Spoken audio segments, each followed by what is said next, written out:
The last time I saw a map of Louisiana, this prison wasn't on it. Black Bayou Correctional Facility was a name I had never heard before, not in all my years working for the FBI's Behavioral Analysis Unit.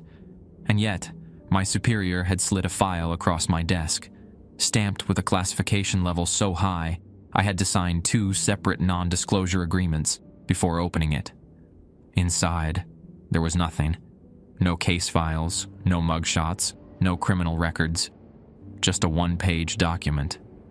At the top, in bold, blocky font, were the words, Black Bayou Correctional Facility, Classified Criminal Study. Beneath it, my assignment, study the inmates. Observe behaviors. Do not ask about their crimes.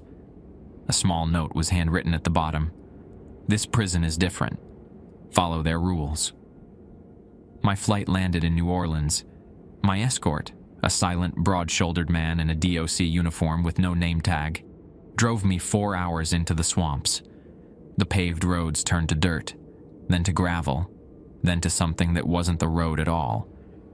By the time we reached Black Bayou, the world felt different. The air was thicker, heavier. A fog rolled through the trees like it had been sitting there for centuries, never lifting. The prison itself was massive, but wrong.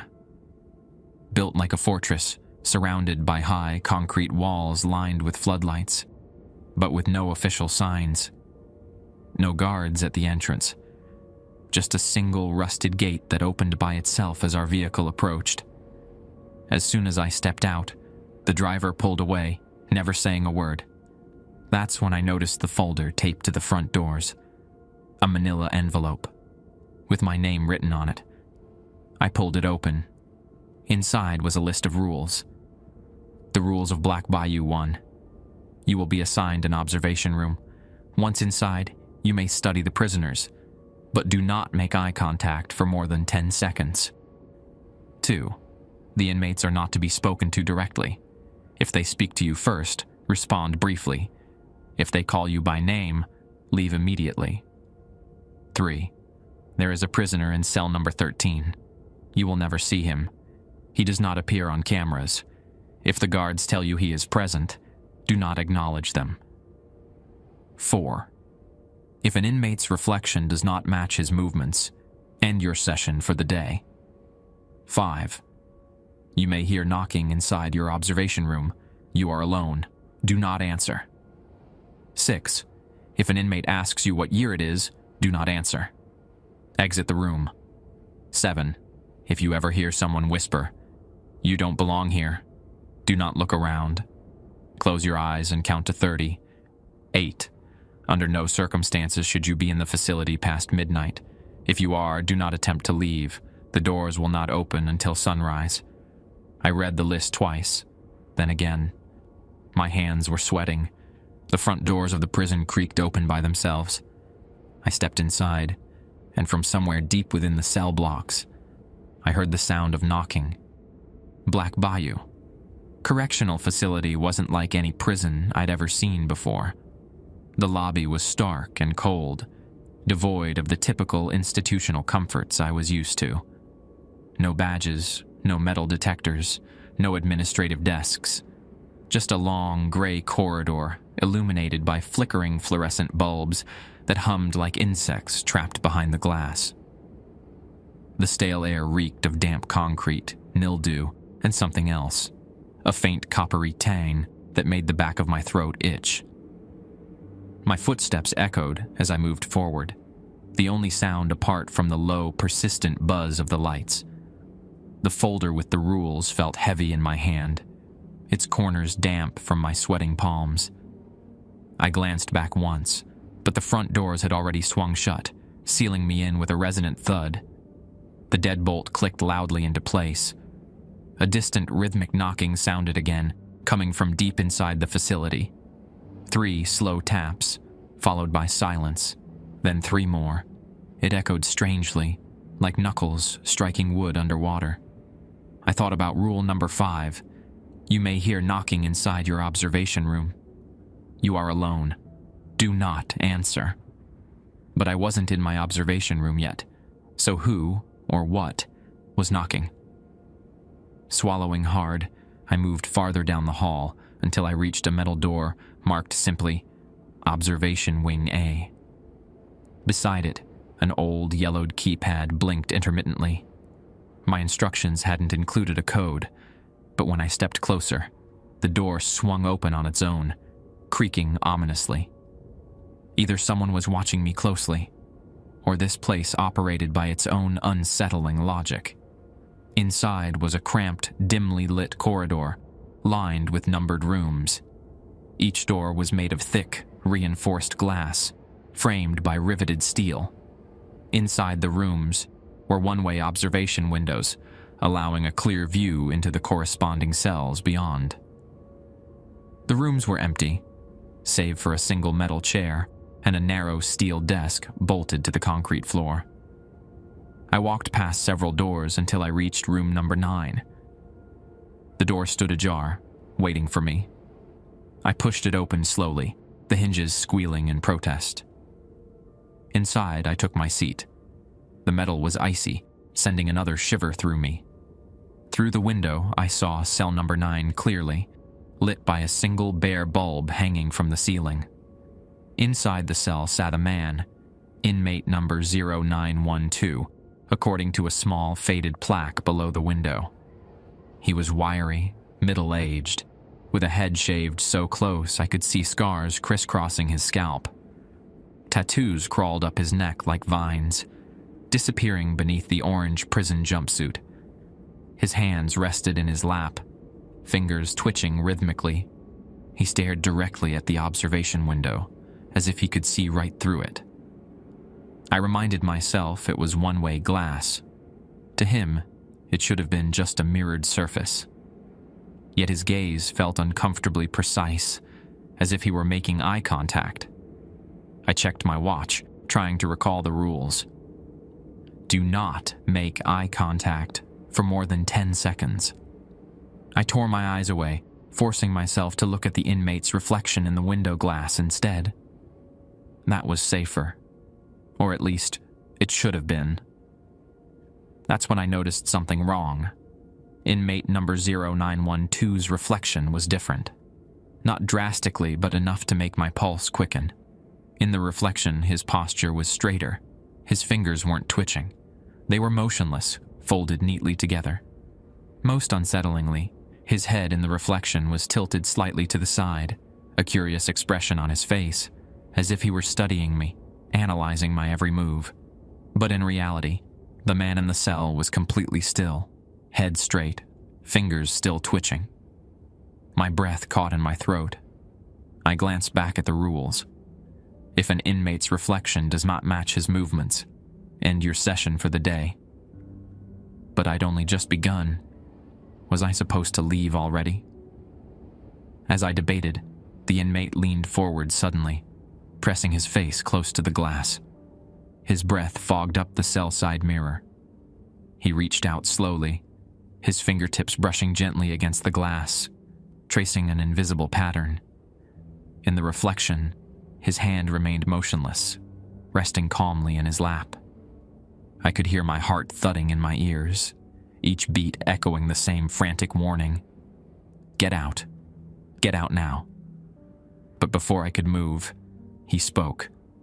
His voice was muffled, but the words were clear, as if he knew exactly how to project through the glass. You're new, aren't you? I remembered rule number 2. The inmates are not to be spoken to directly. If they speak to you first, respond briefly. Yes, I answered, my voice barely a whisper. He smiled. His teeth were crooked, stained yellow. The reflection's expression never changed. It was frozen in that unsettling tilt, still silently studying me. Welcome to Black Bayou, the inmate continued, voice low, almost conspiratorial. Have you figured it out yet? I felt dread pooling in my stomach. Figured what out? He chuckled, leaning back in his chair. Why they sent you here. I hesitated, a chill snaking up my spine. They sent me to study behavior. His eyes glinted with amusement. They sent you here because they ran out of space." He paused, watching me closely, as if waiting for the realization to sink in. There's always room for one more.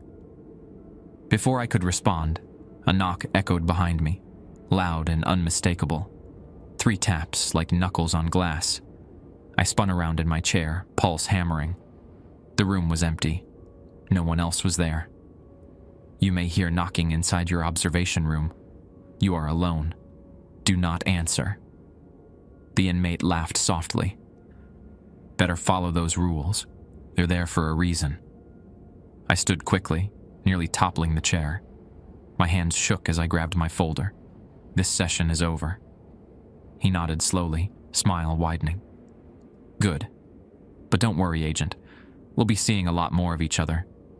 His reflection still hadn't moved.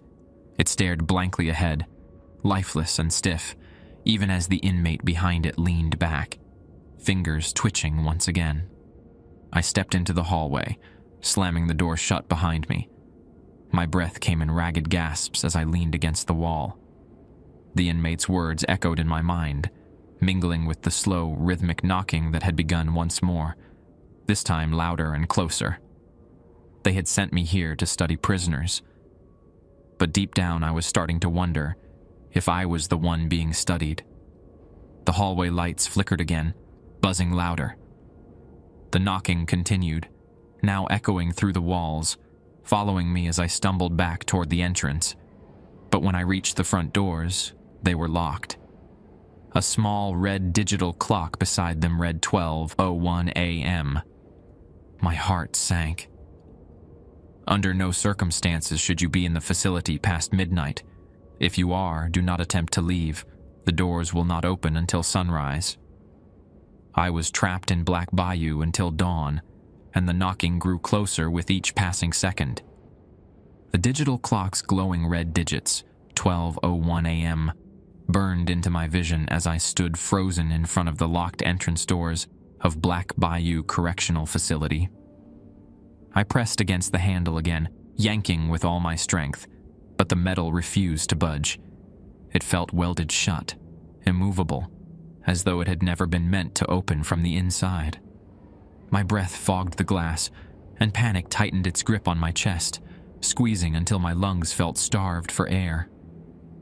I spun around, back pressed to the cold steel doors, eyes darting frantically down the long, oppressive hallway I had just come from. It stretched on endlessly, swallowed by shadows that the flickering fluorescent lights couldn't penetrate. But the faint sound of rhythmic knocking was now clearer, louder, growing steadily closer from somewhere deep inside the facility. 3 sharp taps, pause, then 3 more, echoing through the empty corridor like the footsteps of something unseen, methodical, and patient. I checked my watch again, just to confirm. Yes, past midnight. I was stuck here until sunrise. Every nerve in my body screamed at me to find a safe place to wait out the next 6 hours. But nothing in this place felt safe. The only thing I had were the rules, still clutched tightly in my trembling hands. They felt flimsy, a fragile barrier between myself and whatever horrors lurked within these walls. The knocking continued, closing in. I remembered rule number 5. You may hear knocking inside your observation room. You are alone. Do not answer. But I wasn't in my observation room anymore. I was in the hallway. Was I still alone? I took a shaky breath, forcing myself forward, away from the sealed entrance and toward the relative familiarity of the observation wing. Perhaps I could barricade myself in one of those small rooms, wait until dawn broke and the doors unlocked themselves. I moved quickly, my shoes squeaking against the grimy tile floor. Each step echoed, announcing my presence to the silent cells around me. As I passed the doors, their numbers glinted faintly in the dim light. 9, 10, 11. Each door identical, thick reinforced glass framed by steel. Behind each one, the inmates sat motionless in their cells, oblivious to my passing. Some faced the walls, others stared blankly ahead, but none looked up. It was as if they had all simultaneously shut down at midnight, locked in their own private worlds. Then I saw it. Cell number 13. Unlike the others, this cell had no observation room. Its door stood alone at the end of the hall, sealed tight, windowless, marked only by a single number etched deep into the steel frame. The metal door was slightly rusted around the edges, as though it had been sealed and forgotten long ago. The air around it felt colder, denser, as though something had been trapped inside for years, pressing outward. I paused, recalling rule number 3. There is a prisoner in cell number 13. You will never see him. He does not appear on cameras.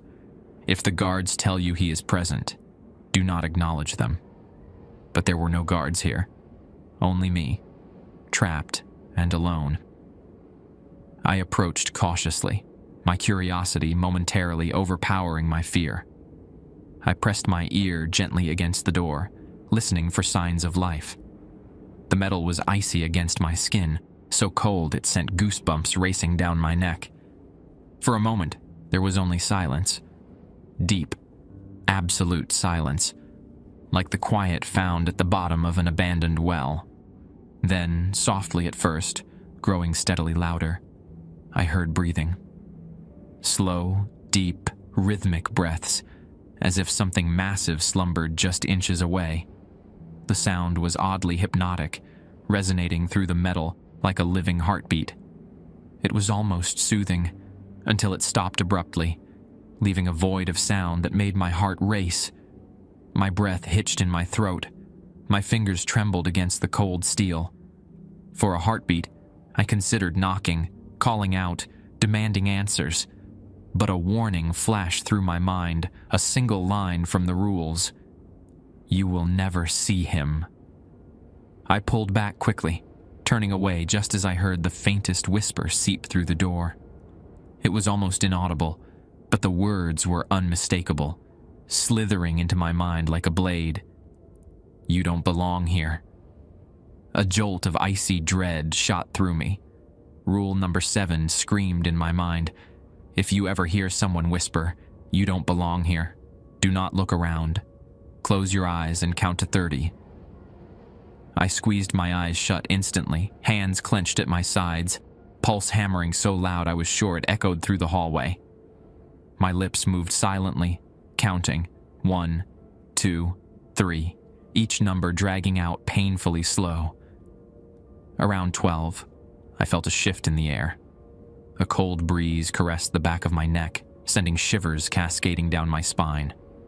My muscles tensed. My instinct was to spin around, to confront whatever had whispered. But I resisted, gripping the rules tighter, forcing my breath steady, continuing my count. 21, 22. The knocking began again, close now, directly behind me. It felt like someone tapping gently against the very space between my shoulder blades, teasing, waiting for me to crack. I clenched my jaw, continuing my silent count, willing my body not to react. 29, 30. The moment I opened my eyes, the knocking ceased. The hallway was empty. The cells were silent. The heavy door of cell number 13 remained closed. But something had changed. In front of me, on the ground, lay a single piece of paper. A note, slightly crumpled, as if it had always been there, waiting for me. With trembling fingers, I picked it up. The handwriting was jagged, uneven, barely legible. He sees you now. Welcome. My stomach twisted violently. I glanced up at cell number 13, and this time, the door stood slightly ajar, a thin sliver of darkness peering out from within. My blood turned to ice. The door had been sealed shut moments ago. I took a shaky step back, ready to flee, but the cell door swung slowly open, creaking on rusted hinges, revealing absolute darkness beyond. There were no walls visible, no bed, no bars. Just a yawning void, impossibly deep and endlessly black.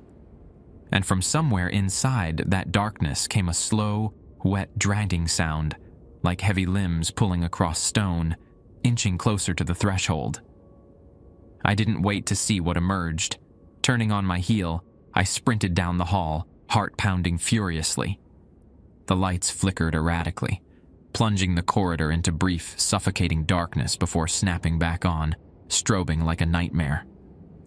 The knocking followed, echoing louder and closer behind me, no longer confined to the walls but ringing through the entire facility.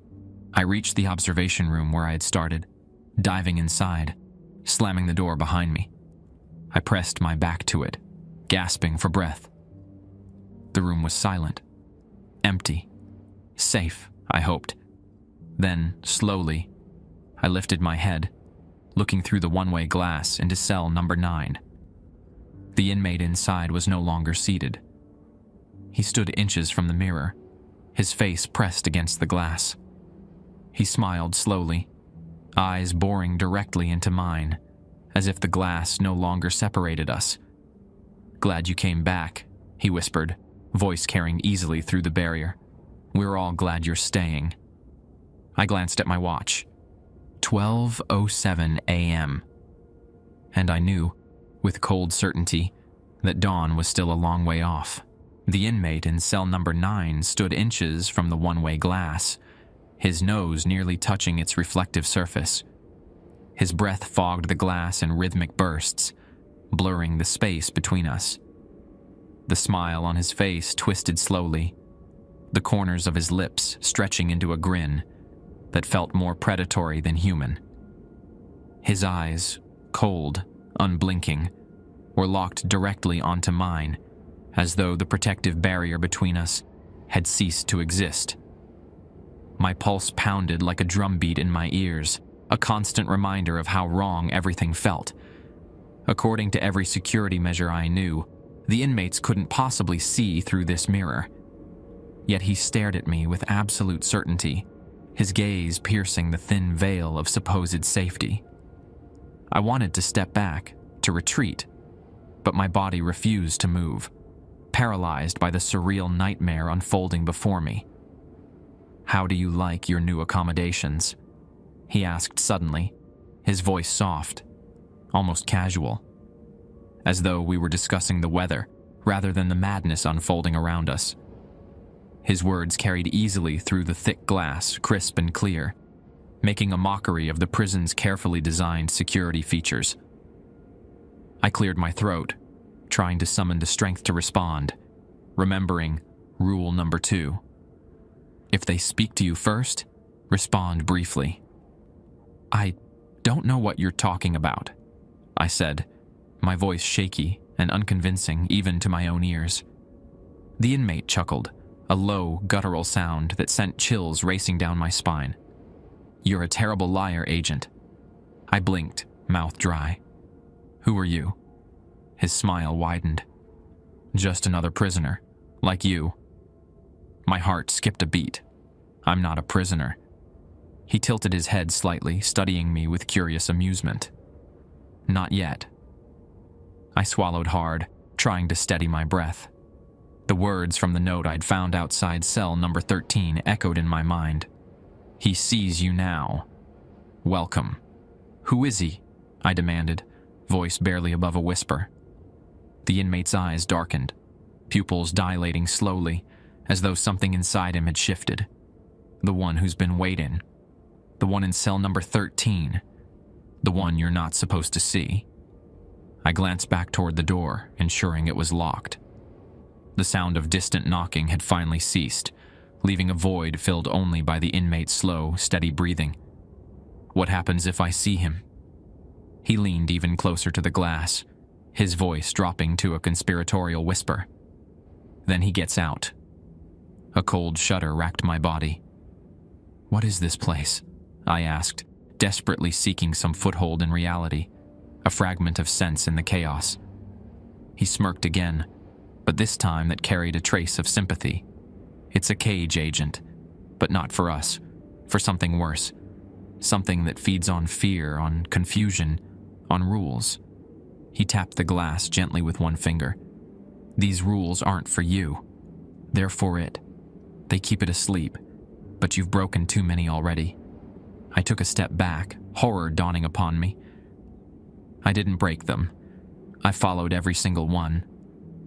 He shook his head slowly. "You answered the knocking. You listened when you shouldn't have. And you saw him."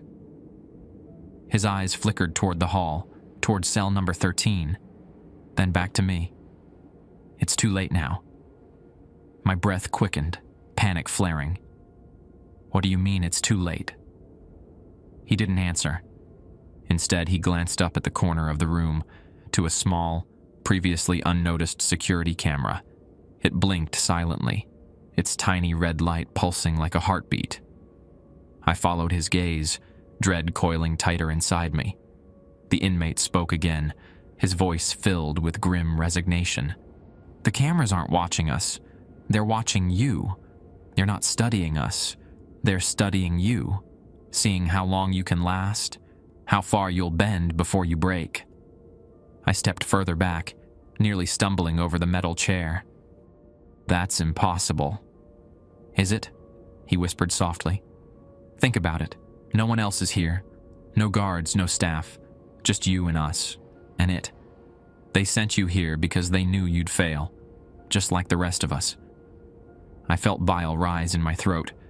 Why would they do that? "Because," he said, his voice hollow, empty, "someone has to keep him fed." My mind raced, trying to piece together what he was saying. But before I could respond, the lights flickered violently, plunging the room into brief darkness before snapping back on. The inmate's expression had changed again. Now it was blank, emotionless, his face slack as if all life had drained from him in an instant. He stepped back from the glass, retreating to his cot in stiff mechanical motions, sitting down without another word, staring blankly at the opposite wall as if the conversation had never occurred. I spun around, the hairs on my neck standing on end. The knocking had resumed, now slow and methodical, coming directly from behind the mirrored glass. 3 taps. Pause. 3 taps again. I remembered rule number 5. You may hear knocking inside your observation room. You are alone. Do not answer. But the knocking wasn't coming from inside the room. It was coming from the mirror itself. From inside cell number 9. From a place that should have been empty, silent, safe. I edged closer to the door, but before I could open it, something shifted in the mirror's reflection. My eyes caught movement. A figure standing just behind me, indistinct but towering, impossibly thin and distorted, its form wavering as though seen through rippling water. I spun around, breath hitching, but the room was empty. I turned back to the mirror, heart pounding furiously. The figure was still there, looming directly over my shoulder, its outline shuddering and twitching as if struggling to fully materialize. The air grew colder, denser, pressing against my lungs until each breath felt like a battle. I stumbled back, bumping against the wall. The knocking grew louder, more insistent, echoing through my skull. 3 taps. Pause. 3 taps.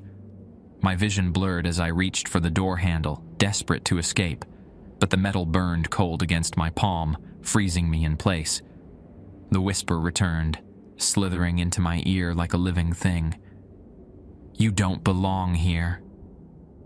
This time I ignored the rules. I couldn't close my eyes, couldn't count. All I could do was stare at the monstrous figure in the mirror, its head tilting slowly to one side as if observing my fear, savoring it. Then, abruptly, it lunged toward the glass, its distorted face pressing against the barrier. The mirror cracked audibly, spiderweb fractures spreading from where its forehead made contact. I felt warmth trickling from my nose, blood running freely. My vision spun as the figure pushed harder, straining to break through, the glass bulging outward impossibly. I finally wrenched the door open, stumbling into the hallway just as the mirror exploded inward, shards scattering across the floor behind me. I ran blindly, shoes crunching glass, breath ragged, heart threatening to burst. Behind me, echoing through the halls, the inmates' laughter followed, low, hollow, devoid of humanity. I turned a corner, coming face to face with the entrance doors again. They remained sealed tight, the clock blinking 12:45 a.m. There were still hours until sunrise. And deep inside Black Bayou, I could hear doors opening, one after another, each one bringing something closer to freedom, and closer to me. The clock's red digits flickered ominously. 12:45 a.m. The realization sank into me with cold, inexorable certainty. There were still more than 5 hours until dawn. 5 hours trapped inside Black Bayou Correctional Facility, where every shadow writhed, every sound whispered threats, and reality itself seemed eager to unravel. I leaned heavily against the locked entrance doors, my breath coming in shallow, desperate gasps. The steel was icy against my back, grounding me momentarily, but it offered no comfort, no escape. The laughter from the inmate in cell number 9 still echoed through the winding hallways, hauntingly distant, yet all too present. Worse, something else was now awake, freed by my mistake, the thing behind the mirror, the entity lurking in cell number 13, and perhaps even something darker, older, woven into the very fabric of this place. I pushed myself away from the doors, forcing myself to think. I had to find somewhere to wait out the night. Somewhere secure, defensible. But nowhere felt safe anymore. Every door I passed seemed to mock me, each corridor a maze designed to disorient and entrap. The inmates sat motionless in their cells, eyes hollow, faces slack, oblivious to the chaos unfolding just beyond their barred doors. My mind raced, searching desperately for an answer, a place to hide. My eyes fell on a sign near the end of the hallway, barely illuminated by a sputtering light. Security office. Authorized personnel. Only hope surged through me, fragile yet powerful. A security office might have monitors, communication equipment, weapons even, anything to help me survive the hours until dawn. I moved quickly, the corridor stretching before me, longer now, darker, as if the building itself was shifting, reshaping to hinder my progress. My footsteps echoed loudly, each step feeling heavier, as though the floor itself clung to my shoes, reluctant to let go. The knocking followed persistently, echoing behind walls, beneath the floor, always just out of sight. It mocked me, hunted me, whispering through rhythmic taps, "You're not alone. You'll never be alone again." I reached the security office door, its surface chipped, paint peeling like old skin. The keypad next to it was dark, wires dangling uselessly beneath. Panic threatened to rise again, but as my hand touched the cold metal handle, the door swung inward, unlocked. I hesitated, then stepped inside, shutting it firmly behind me. The room was cramped, stale-smelling, filled with ancient equipment, CRT monitors lining one wall, desks stacked high with yellowed papers, a rusted filing cabinet propped awkwardly against another. A single swivel chair, cracked and torn, faced the wall of screens. I moved toward it cautiously, heart pounding. Most monitors displayed static, hissing softly. But one flickered, revealing grainy footage from various cells. Each inmate sat motionless, almost identical in posture, facing blank walls. It was unsettling, unnatural. But then my breath caught. One monitor showed an empty cell, door ajar, labeled simply Cell Number 13. The darkness within writhed subtly, as if alive. I turned away quickly, scanning the desk. A landline phone rested there, coated in thick dust. I grabbed it, pressing it to my ear, fingers trembling as I dialed out. Nothing. No dial tone, no static. Just dead silence. Despair clawed at me, but I forced it down, searching the drawers for anything useful. One drawer contained a small flashlight, its metal body dented. I clicked it on. Its beam was weak, but better than nothing. As I turned, sweeping the light across the room, it illuminated something startling on the far wall. A corkboard covered with dozens of photographs. My stomach tightened as I stepped closer, examining them in the dim glow. Faces. Dozens of faces. All wearing orange jumpsuits, each photo faded, some curled at the edges. My fingers traced the images, dread pooling deeper. Each face bore the same haunted expression, eyes hollow, resigned. Beneath each photo was a date, hastily scrawled. My breath caught. They weren't inmate numbers. They were dates of arrival. And each inmate, it seemed, had arrived alone. No records of transfers, no case files, just the photos, the dates, and a single word written beneath several pictures in blood-red ink. Withdrawn. At the end of the row, a fresh photograph was pinned, barely faded. My hand shook as I reached for it, lifting it closer. The face in the photo was mine. Below it, today's date was scrawled in the same red ink. I stumbled back, nearly falling. My mind spun. This wasn't an assignment. This was a trap. A sacrifice. They'd sent me here intentionally, knowing exactly what would happen. The room seemed smaller now, suffocating. The air grew colder. Behind me, monitors crackled, screens flickering wildly. I spun around, flashlight trembling in my grip. The footage had changed. Each screen now showed the empty cell 13, but no longer empty. A figure stood motionless in the center, tall, emaciated, head tilted unnaturally. Its face was blurred, shifting constantly, as though my eyes refused to process its true form. It stared directly into the camera, directly at me. I dropped the flashlight, its beam rolling wildly across the floor, shadows twisting grotesquely. The landline phone suddenly rang, shrill, insistent, shattering the oppressive silence. I grabbed it instinctively, pressing it to my ear, voice hoarse with panic. Hello? Only silence, deep and heavy. Then a slow, labored breathing emerged, wet and ragged as though struggling through liquid.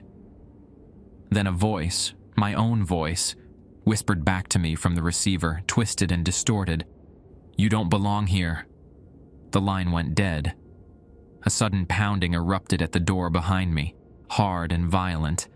3 knocks. Pause. 3 more. The sound of metal bending, hinges straining.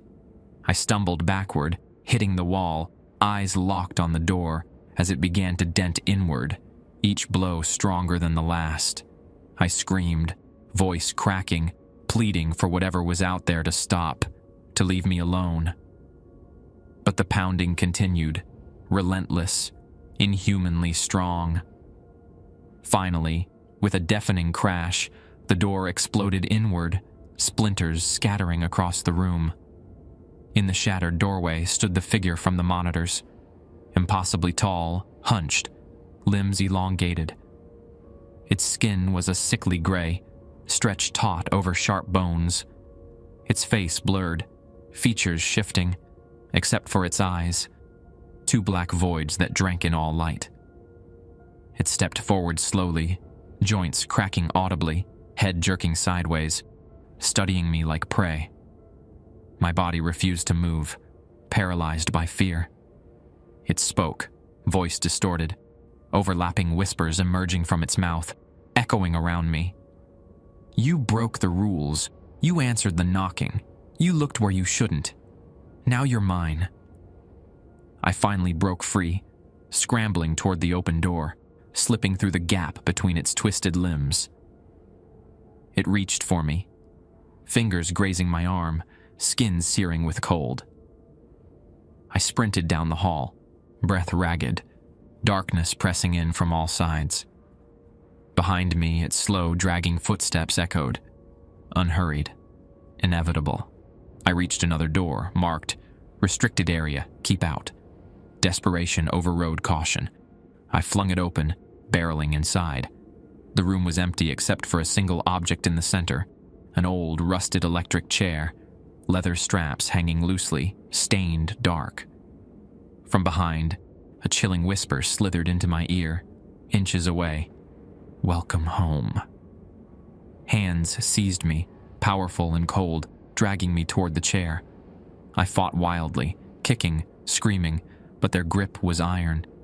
They forced me down, straps tightening themselves around my wrists and ankles, metal clasps clicking shut.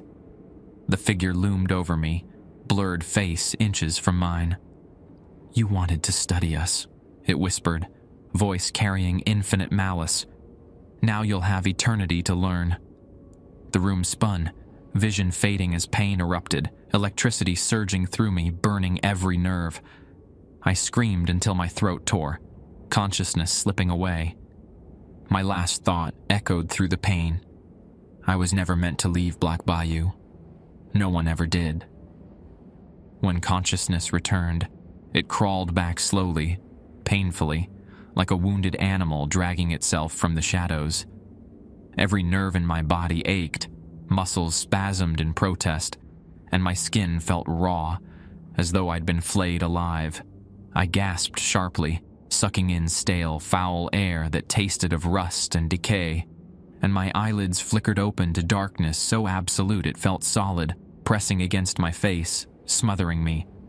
I shifted, or tried to, but my limbs were heavy, unresponsive. I soon realized why.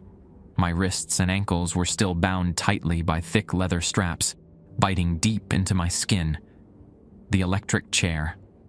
The realization hit me like a physical blow, dread flooding back in a nauseating wave.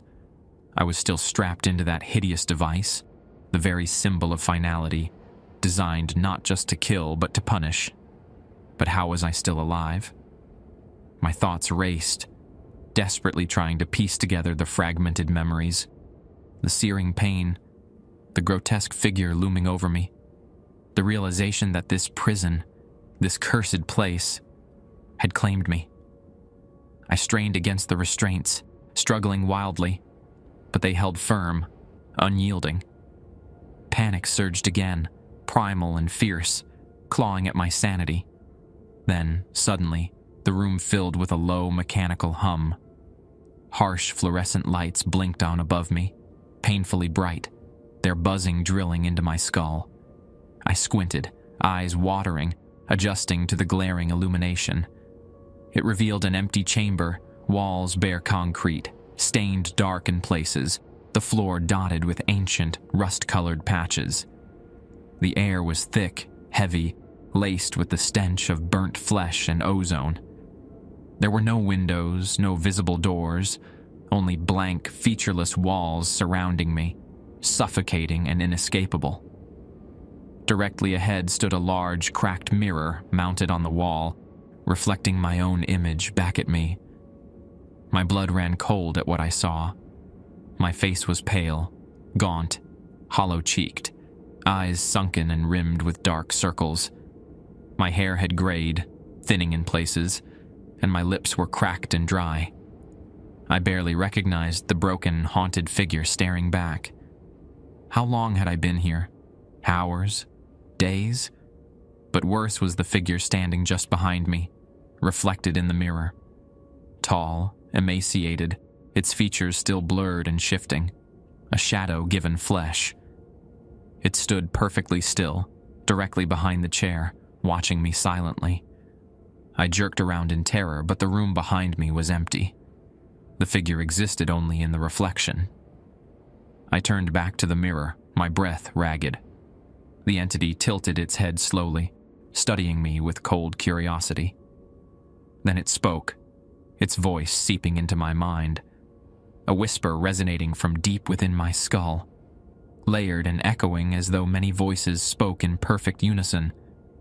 "Do you understand now?" I struggled to respond, voice cracking with fear. Understand what? It stepped closer, its reflection looming larger, towering over me, fingers elongated, skeletal. "You were never the observer.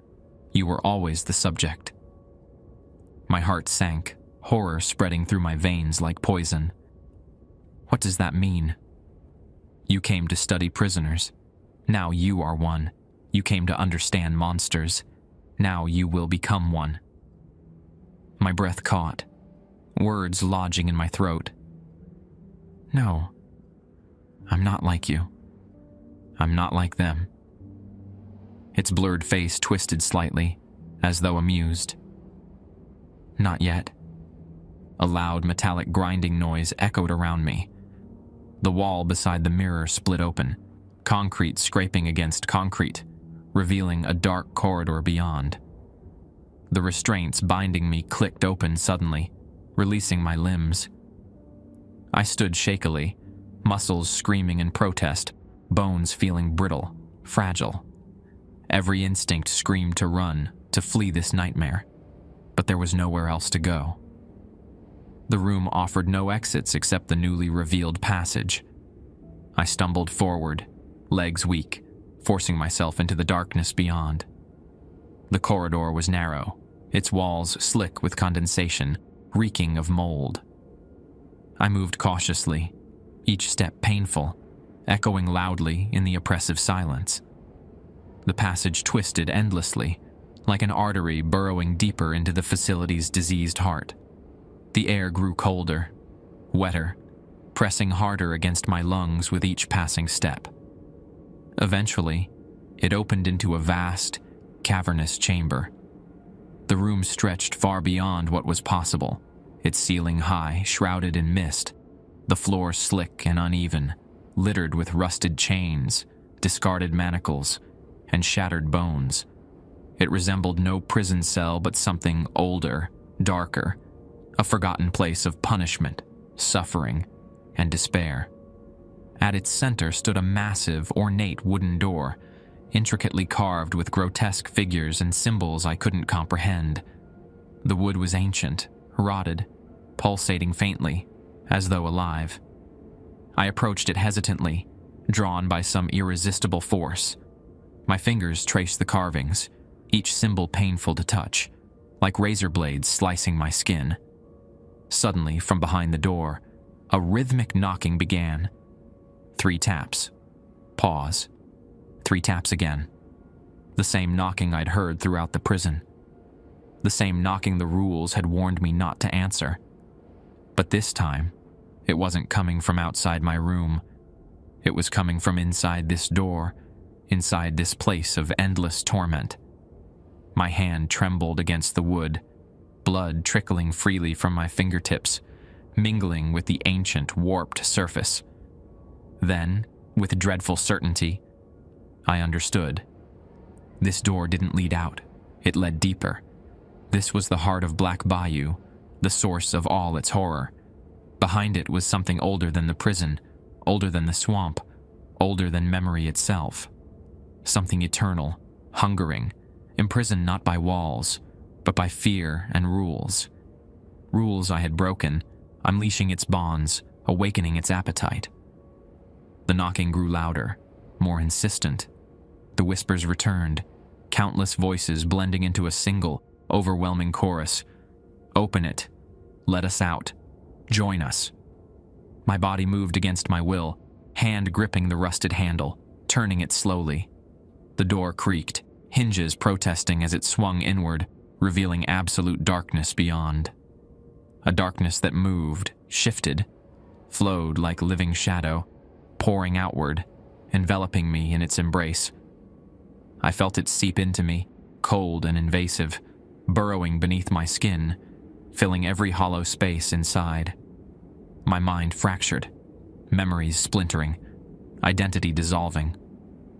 I saw the faces of every inmate I had studied, their lives absorbed into this darkness, their fears feeding it.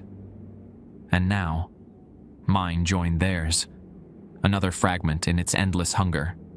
As the shadows consumed me, I heard the voice once more, now coming from within myself. You are home. You belong here. I understood then that Black Bayou was never just a prison. It was a trap, an eternal cycle. Inmates arrived, studied the horror, broke the rules, and became part of it. The rules had never been meant to protect. They had always been meant to fail, ensuring the prison remained forever full, forever feeding the thing behind the door. As the darkness took me, I knew another agent would come soon, sent to study prisoners, to follow the rules, to fail. Another face added to the corkboard, another whisper echoing through these endless halls. And when they arrived, they'd find me here, waiting. Awareness returned slowly, like surfacing from a deep, dark ocean. The first sensation was cold, biting, all-consuming cold, that seeped through my skin, penetrating bone deep until it settled in my core. The second was silence, absolute, oppressive silence that pressed against my eardrums like an unbearable weight. I tried to move, to shift even slightly, but my limbs refused to obey, locked in place as if bound by unseen chains. When my eyes finally fluttered open, I found myself back in the observation room, the same small, suffocating room where the nightmare had begun. The chair beneath me was rigid, uncomfortable, the metal cold and unyielding. My hands lay limply on the steel desk, skin pale and ghostly beneath the harsh fluorescent light that flickered intermittently overhead. Panic surged through me, sharp and primal. I jerked upward, muscles trembling violently. How was I here again? Was everything I'd experienced, the electric chair, the hidden chamber, the ancient, living darkness, just a hallucination? A twisted nightmare? But as my vision cleared, dread blossomed anew. My reflection stared back at me from the observation glass, gaunt, broken, eyes sunken and hollow, filled with exhaustion and fear. Yet the mirror didn't show an empty cell beyond. Instead, it revealed another figure, seated calmly on the other side of the glass, wearing a familiar orange jumpsuit. It was me, not the haggard version I'd become, but a younger, unbroken version, freshly arrived, confident, clipboard in hand, eyes bright with curiosity and purpose. My breath caught, horror crawling up my spine. I stood shakily, pressing a trembling hand against the glass.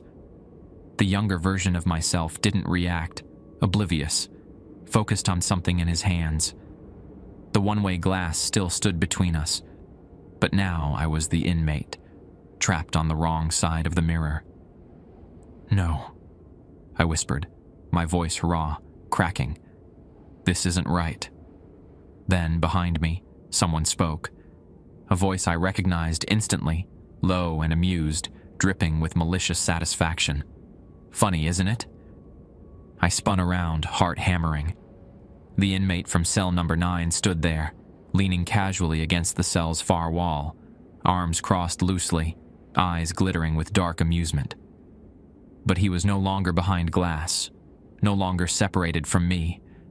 We were together, prisoners now, trapped in the same unbreakable cycle. "You?" I gasped, throat dry. "What is this?" He smirked knowingly. "This is the truth, the real Black Bayou." He pushed off the wall, moving toward me slowly. "You thought you were sent here to study us, but you were never the observer. You were always the experiment." I shook my head wildly, stumbling back until my shoulders hit the cold glass. "They'll come for me. They know I'm here." He laughed softly, bitterly. "No one knows you're here. They erased you, just like they erased all of us. You're a ghost now, just another face on that corkboard, another forgotten sacrifice to keep the cycle going." I turned, pounding desperately on the glass, screaming at my younger self on the other side. "Look at me. Listen. You have to get out. Don't break the rules. Please." But he remained oblivious, scribbling notes, fascinated by the cell, by the darkness, unaware of the figure just behind him. A tall, emaciated shadow, faceless, reaching slowly toward him. I watched helplessly as its long, skeletal fingers hovered inches from his neck, caressing the air with malevolent anticipation. "Stop!" I screamed again, my voice cracking, blood pounding in my ears. The inmate behind me spoke quietly. It won't stop. It never stops. That's the cycle. He comes, studies, breaks the rules, and then he's here with us. Another takes his place. It's eternal, endless. That's how it feeds. I spun around, fury mixing with terror. Who is it? What does it want? He met my gaze, eyes dark and empty. It's not human, not anymore. Maybe it never was. It's older than the prison, older than the swamp. It feeds on us, our fear, our confusion, our pain. But mostly it feeds on hope. The hope we'll escape, the hope someone will come for us. But they never do. I sank to my knees, despair consuming me. There has to be a way out. There's always a way out. He smiled sadly, shaking his head. That's what we all say. But hope is the worst prison of all. Suddenly the walls trembled, the lights flickered violently, and the inmate's eyes widened with sudden dread. "It's coming," he whispered, voice shaking. It always comes back. Darkness seeped through cracks in the walls, pooling like ink, rising, coalescing into that hideous figure. Tall, blurred, shifting constantly, radiating ancient malevolence. Its blank, void-like eyes locked onto mine, and a whisper echoed through my skull, cold and relentless. "You belong to me now." I screamed, raw and desperate, but my voice was swallowed by darkness. I watched in helpless horror as the younger version of myself turned around slowly, finally sensing the presence behind him, eyes widening in terror. I reached out futilely, as darkness enveloped him too, the figure consuming him, dragging him into shadow. Then silence. Absolute, crushing silence. And then I was back, alone in cell number 9, the mirror intact, showing only my reflection. My orange jumpsuit felt heavier, more constricting. I sat numbly on the cot, staring at my hands, scarred, pale, the hands of a prisoner. My mind reeled, memories blending, blurring, fraying at the edges. How long had I been here? How many times had I relived this horror? The door swung open abruptly, a new guard stepping inside, clipboard in hand. Young, fresh-faced, nervous but determined. His eyes darted around cautiously, his posture tense. I stood slowly, approaching the glass, watching him carefully. He stared back, unaware I could see him. He spoke softly, almost to himself, glancing at the rules clutched tightly in his hands. Observation session number 1. My lips curled into a faint, weary smile. The cycle continued, unbroken, eternal. As I leaned closer, studying him, I realized my reflection no longer matched my movements. It stood behind me, smiling coldly, detached, a shadowed version of myself, what I had become. Its hand lifted slowly, tapping gently against the glass. 3 knocks. Pause. 3 more, echoing through the cell, through the prison, through eternity. The new guard glanced down at the rules, hesitating, unaware of what awaited him, unaware of his fate already sealed. I leaned closer still, my voice a whisper, echoing through the barrier that no longer separated us. "You're new here, aren't you?" His head snapped up, eyes wide with fear and confusion, just as mine had once been. "Welcome to Black Bayou," I continued softly, resignedly. "We'll be seeing a lot more of each other." Behind me, the darkness stirred, hungry and patient, waiting for the next inevitable misstep, the next broken rule, waiting to feed. And deep within, I understood now that escape was impossible, hope was cruel, and in Black Bayou, time was meaningless. We were trapped, all of us, prisoners, guards, observers, locked in an endless cycle of fear and despair, feeding the ancient darkness forever. I stepped back, sitting heavily on my cot, eyes closing, waiting. There was no end. There was only Black Bayou, eternal and hungry. And soon, very soon, another would join us, Time had lost all meaning within Black Bayou. Days blended into nights, minutes stretched into eternities, and memories twisted together until nothing was clear. Nothing was certain.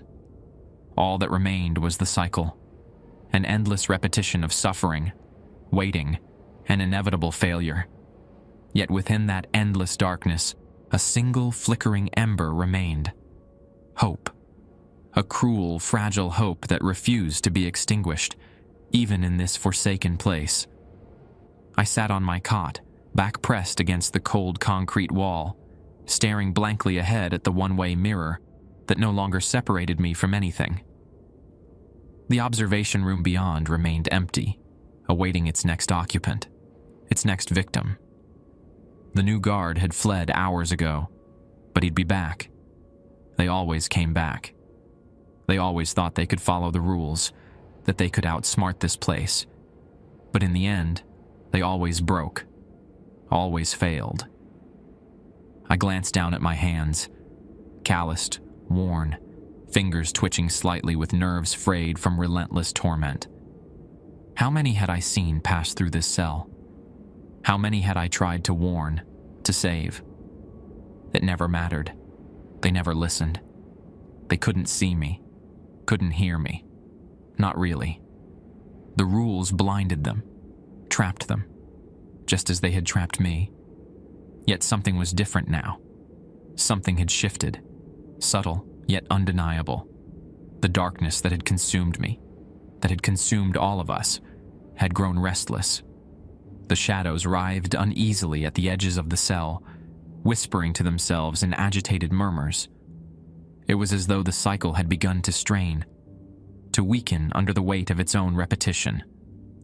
As if, after countless failures, there was finally a crack in Black Bayou's unyielding grip. I stood slowly, feeling a strange surge of determination, something I hadn't felt in what seemed like lifetimes.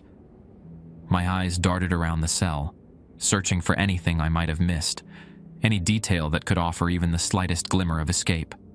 My gaze fell upon the observation glass again, its surface reflecting my hollow expression. But something caught my eye. A faint imperfection, a hairline fracture at the bottom corner of the mirror, barely visible but undeniably there.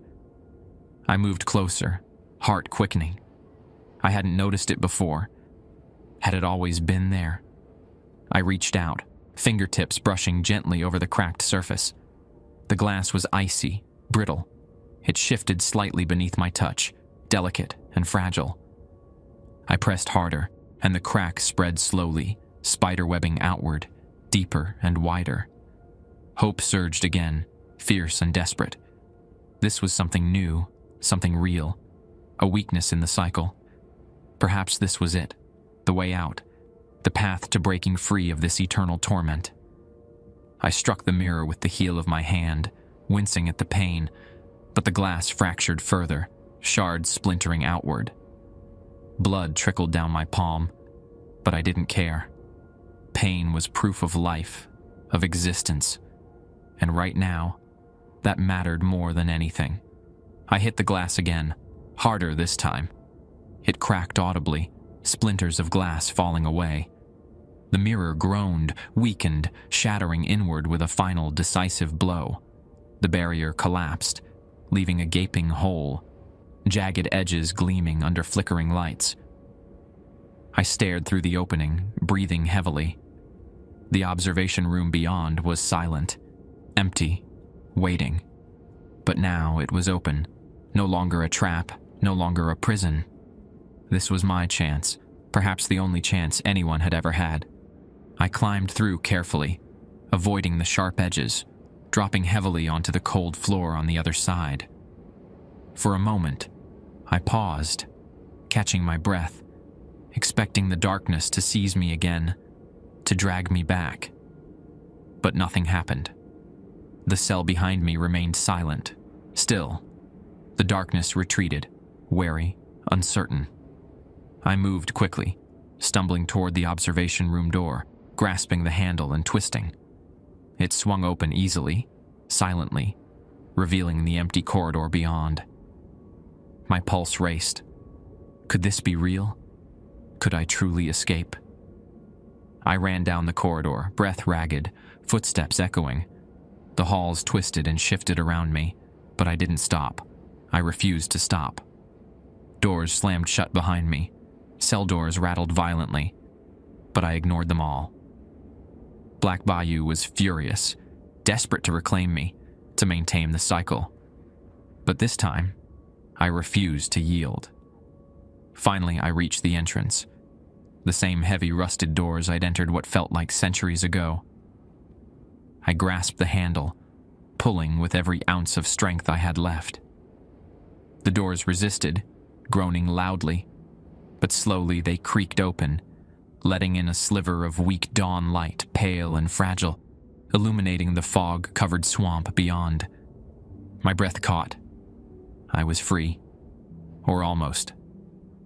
I stumbled outside, collapsing to my knees on damp, moss-covered earth, gasping for breath, tears streaming down my face.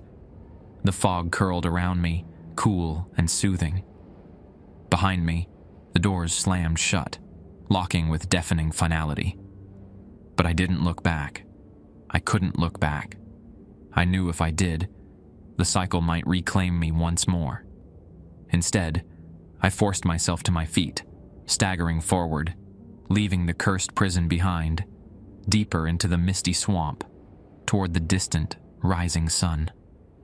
As I walked, the fog thickened, swirling around me, blurring my vision. But I kept moving forward, driven by pure determination. I had broken the cycle, shattered the chains of despair. I was free. Or so I thought. When the fog cleared, I stood frozen, disbelief coursing through me.